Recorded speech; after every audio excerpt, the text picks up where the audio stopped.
Pernahkah kalian berada di titik ini, di mana jadwal harian begitu padat, dari pagi sampai malam nyaris tanpa jeda. Tugas datang bertubi-tubi, pekerjaan seperti tak ada habisnya. Yang satu belum selesai, yang lainnya sudah menunggu. Aduh, deadline tinggal besok, tugas ujian, bingung deh, mulai dari mana. Ini tuh gak masuk akal banget tau. Aku tuh udah capek tau ngerjain kayak gini terus. Nah guys, marah-marah gak bakal bisa bikin kita kelar tugasnya. Mending kita belajar ngendaliin emosi dulu. Udah tahu belum caranya? Gimana? Caranya kita tarik nafas dan buang. Ayo kita coba dulu ya. 1, 2, jangan ketawa. Jangan ketawa. Ya, oke. 1, 2, 3.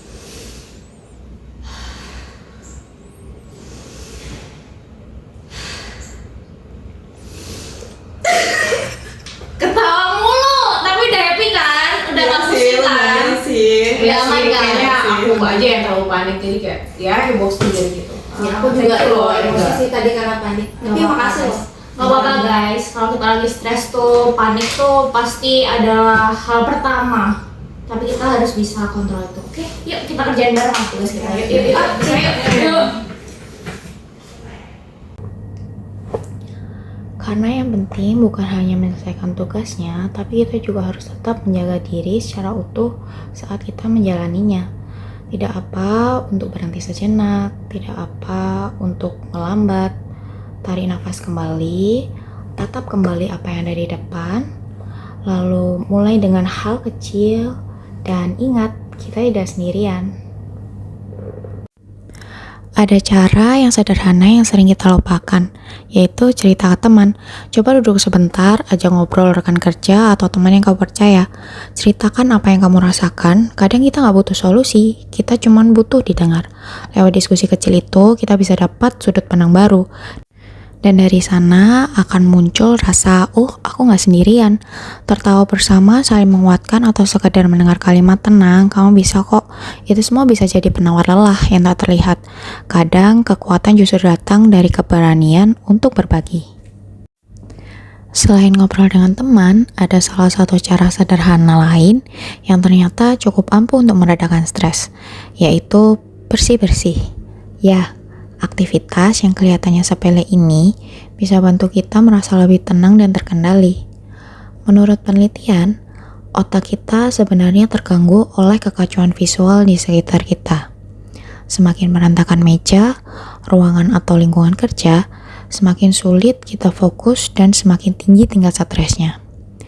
Nah, dengan membersihkan lingkungan, kita nggak cuma merapikan ruang, tapi juga memberi sinyal ke otak bahwa kita punya kendali. Aktivitas ringan saat bersih-bersih juga bisa melepaskan hormon endorfin yang bikin perasaan lebih rileks dan mood jadi lebih baik.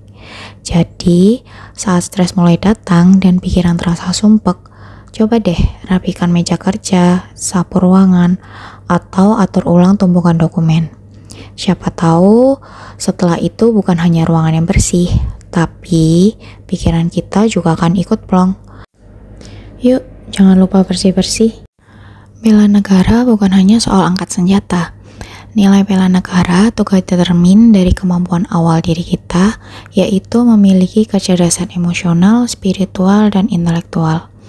Salah satunya adalah kemampuan mengendalikan emosi saat menghadapi tugas sulit. Karena faktanya dalam kehidupan sehari-hari, tugas berat, tekanan pekerjaan, dan tanggung jawab yang menumpuk bisa jadi medan perjuangan tersendiri. Disinilah kecerdasan emosional berperan penting, bukan sekedar menahan marah, tapi mampu dengan tenang, jernih berpikir, dan mengambil keputusan yang tepat meski dalam tekanan. Menurut Dr. Hans, salah seorang pakar stres yang tidak dikelola bisa memicu berbagai gangguan, mulai dari penurunan konsentrasi, gangguan tidur, tekanan darah tinggi, hingga masalah mental seperti burnout dan depresi. Maka dari itu, kemampuan untuk mengelola emosi bukan hanya untuk kesehatan diri, tetapi juga untuk bela negara. Dengan menjaga ketangguhan diri sendiri, kita akan terus bisa berkontribusi untuk lingkungan, negara, dan bangsa. Ingat, bela negara dimulai dalam diri. Dimulai dari cara kita berpikir, bersikap, dan menghadapi tantangan yang ada di dalam kehidupan sehari-hari.